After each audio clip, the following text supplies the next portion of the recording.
Alexander the Great, a visionary conqueror who shaped history. Few names in history evoke the awe and grandeur of Alexander the Great. A king by 20, a conqueror by 25, and a legend for eternity. But who was this man who carved one of the largest empires the world had ever seen? Join us as we journey through the life of Alexander the Great, a story of ambition, brilliance, and conquest. Born in 356 BCE in Pella, the capital of Macedonia, Alexander was destined for greatness. His father, King Philip II, was a formidable ruler who transformed Macedonia into a powerful state. His mother, Queen Olympias, claimed descent from Achilles, instilling in Alexander a sense of divine purpose. As a child, Alexander displayed exceptional intelligence and courage. At the age of 13, he was tutored by none other than Aristotle, one of history's greatest philosophers. But it was tales of heroes like Achilles and Hercules that fueled his ambition. He yearned not just to rule, but to achieve immortality through his deeds. Tragedy and opportunity came hand in hand. In 336 BCE, King Philip II was assassinated, and 20-year-old Alexander ascended to the throne. His claim was immediately challenged, but Alexander swiftly consolidated power, eliminating rivals and reasserting Macedonian dominance over Greece. To secure his authority, Alexander crushed rebellions with ruthless efficiency. In Thebes, he destroyed the city as a warning to others, sparing only temples and the house of the poet Pindar. It was clear this young king was no ordinary ruler. With Greece under control, Alexander set his sights on a grander prize, the Persian Empire. Crossing the Hellespont in 334 BCE with a force of 40,000 men, he declared his intent by throwing a spear into Asian soil, symbolizing his claim to the continent. At the Battle of Granicus, Alexander faced the Persian satraps. Leading a daring cavalry charge, he secured his first major victory, opening the path into Asia Minor. It was here that his legend began to take shape. In 333 BCE, Alexander met King Darius III of Persia at the Battle of Issus.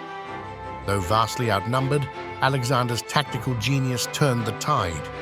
In a decisive moment, he led his companion cavalry straight at Darius, forcing the Persian king to flee.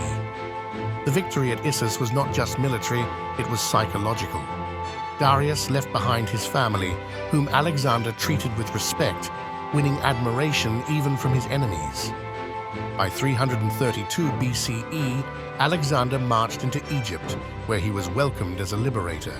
Recognized as a pharaoh, he was declared the son of Amun, aligning himself with divine status.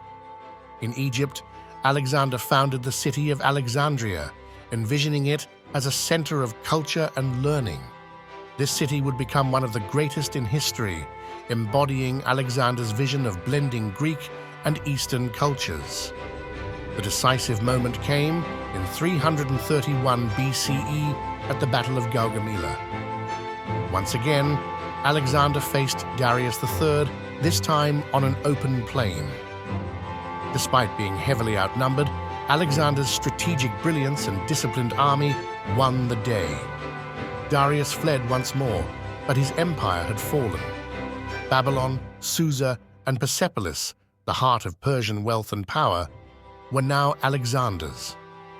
In a symbolic act, Alexander burned the palace at Persepolis, possibly as revenge for Persia's invasion of Greece a century earlier.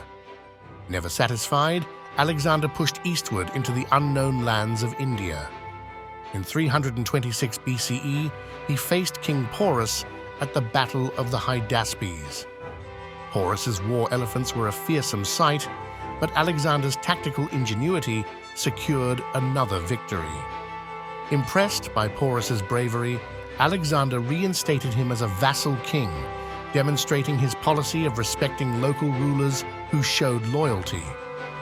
But this victory came at a cost. Exhausted and longing for home, Alexander's men mutinied, forcing him to turn back.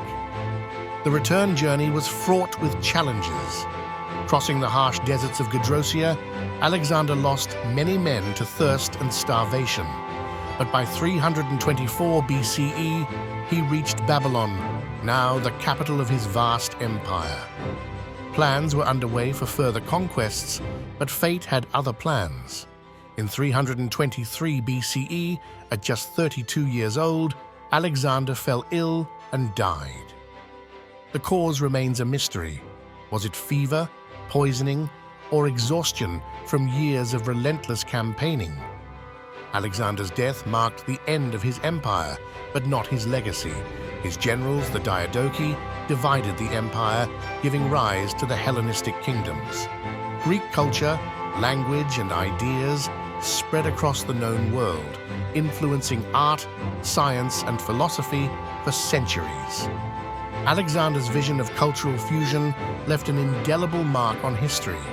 Cities like Alexandria became melting pots of knowledge, blending Greek, Egyptian, Persian, and Indian traditions.